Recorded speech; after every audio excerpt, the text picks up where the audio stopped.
An all-electric Jeep. A decade ago, that probably would have been the start of a bad joke. But these days, with government regulations, an all-electric Jeep might actually come true. It probably will come true eventually.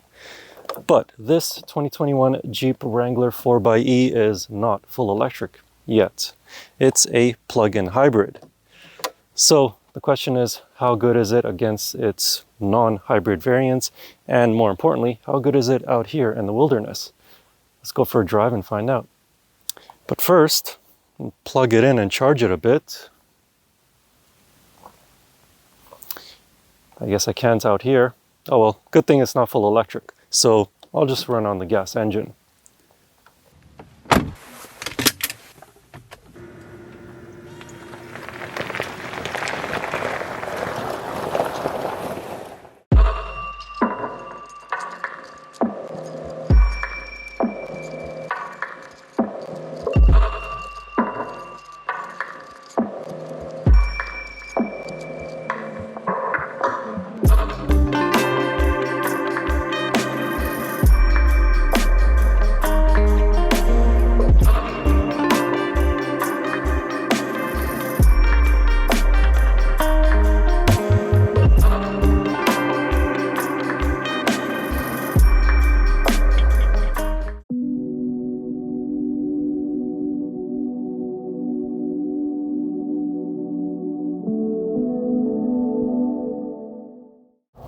So starting things off on the road, because it is a little bit smoother and easier for me to talk to you guys. The powertrain in this Jeep Wrangler is a 2-liter turbocharged 4-cylinder engine with some help from a couple of electric motors. There's one electric motor being driven by the accessory belt, or rather I should say it drives the accessory belt. And there's a more powerful electric motor that is sandwiched in between the engine and the transmission. The total system output is 375 horsepower and 470 pound-feet of torque. That's good enough for a 0 to 100 km/h time of around 6 seconds. Not too bad for something that weighs a smidge over 2.4 tons. And fun fact for you, this is the second most powerful powertrain that you can get in the Jeep Wrangler right now. The more powerful one being the 392 V8. And another fun fact for you, this hybrid powertrain produces the exact same amount of torque as that 392 V8, 470 pound-feet. Overall, this powertrain is really smooth. When the engine does kick in, it's a really smooth transition. You also get that really nice feeling of acceleration when you put your foot down because of the electric motors.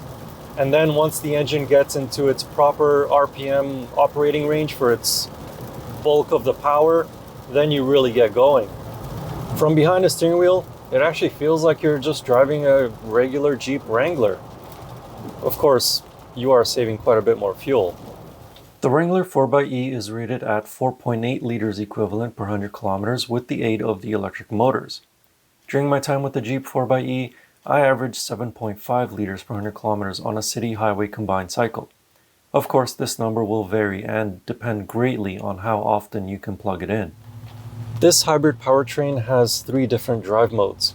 By default, it's going to be in the hybrid drive mode. It'll try to use electricity as much as possible, and it's only when you accelerate more aggressively from a stop or when you try to overtake someone, then it'll switch over to the gasoline engine. The other mode is full electric, and that's pretty self-explanatory.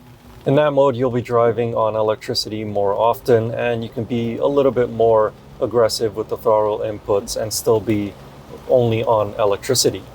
Of course, if you put your foot down all the way, then the engine will kick in. And the last mode is e-save mode.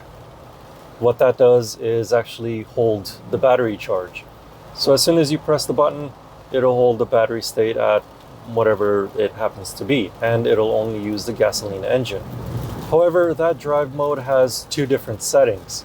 The first one being it'll just hold the battery charge at whatever state it is, and the second is it'll actually try to recharge the battery using the engine.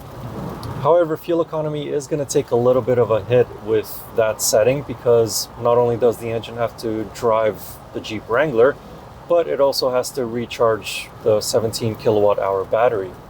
I tried this mode for a little bit, about 20 kilometers or so on a highway, and the battery only recharged maybe 4%, 5%, so it's not the most efficient way of recharging the battery. Another way you can recharge the battery while on the move is through regenerative braking. By default, the normal regen braking mode feels the same as taking your foot off the throttle pedal in a normal gasoline-powered car. But it also has a strong regen braking mode, which provides enough braking power to almost stop the Wrangler. It's not quite 100% one-pedal driving because you still have to use the brake pedal for that last little bit to actually come to a stop. And finally, you can of course plug in the Wrangler 4xe. From a regular wall outlet, it'll take around 13 hours to fully recharge from flat. From a level 2 charger, it'll be fully recharged from flat in around 3 hours. As for driving only on electricity, Jeep claims an estimated range of 34 kilometers. When I tried to drive just on electricity alone, I actually managed 36 kilometers. That was in the middle of summer with AC running, and I know right now it doesn't look like middle of summer. It is Vancouver after all. And also Vancouver does have quite a few hills and mountains. So going up a hill uses up more energy than you can recover when you're going down the hill. But it's still impressive that I actually got 36 kilometers out of a full charge. For you, it might be different. It might be more, it might be less. There's a lot of variables when it comes to electric driving range. Shifting gears in this Jeep Wrangler 4xe is an 8-speed automatic transmission. The shifts themselves are very smooth, but they're not the quickest. There are faster shifting 8-speed automatics out there.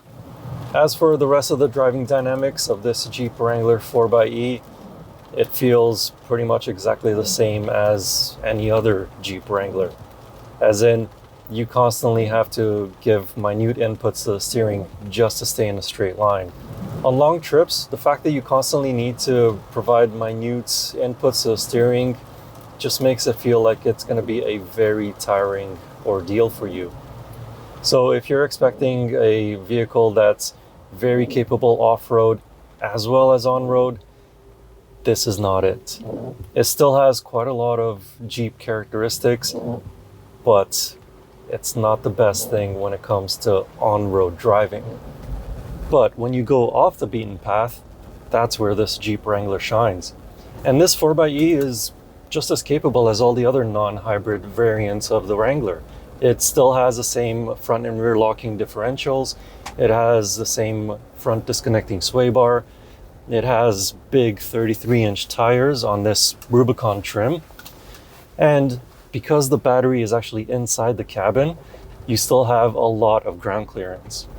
This 4xe also has the added benefit of the electric motors because they provide their instant torque right away as soon as you put your foot on the accelerator pedal.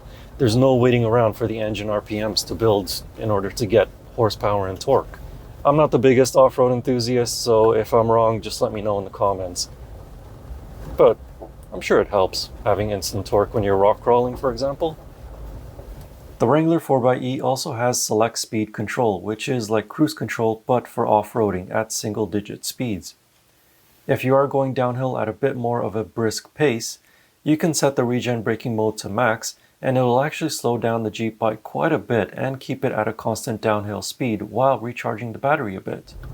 So out here in the wilderness, this Jeep Wrangler 4xe can easily keep up with all the other Jeep Wranglers.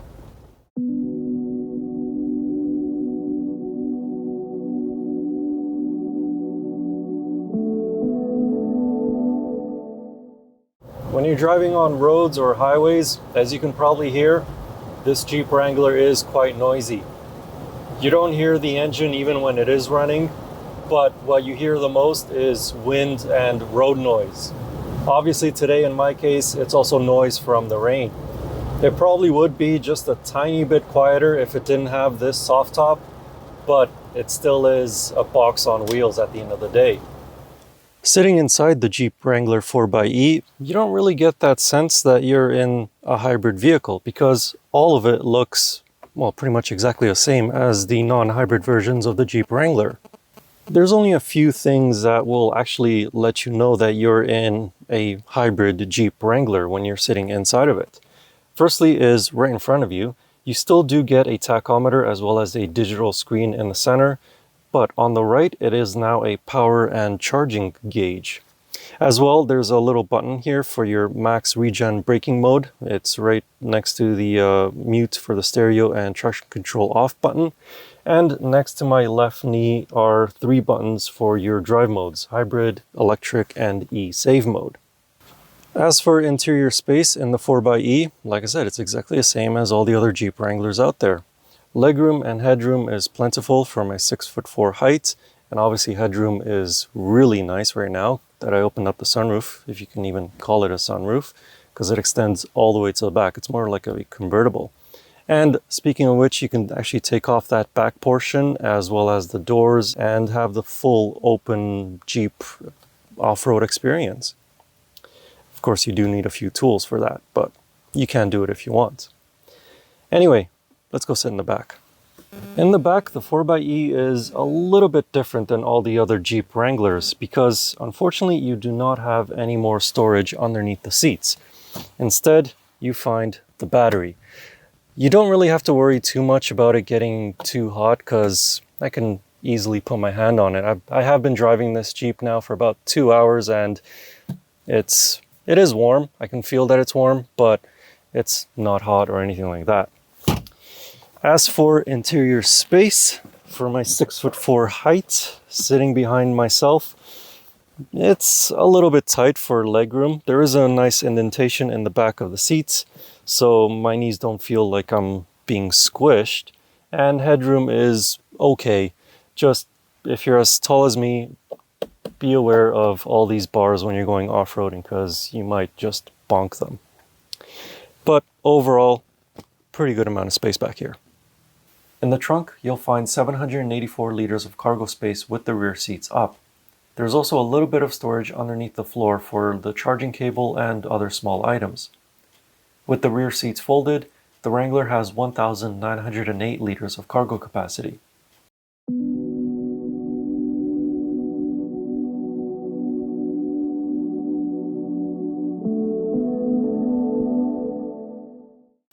The 2021 Jeep Wrangler 4xe starts at $54,995 Canadian for the base Sahara trim.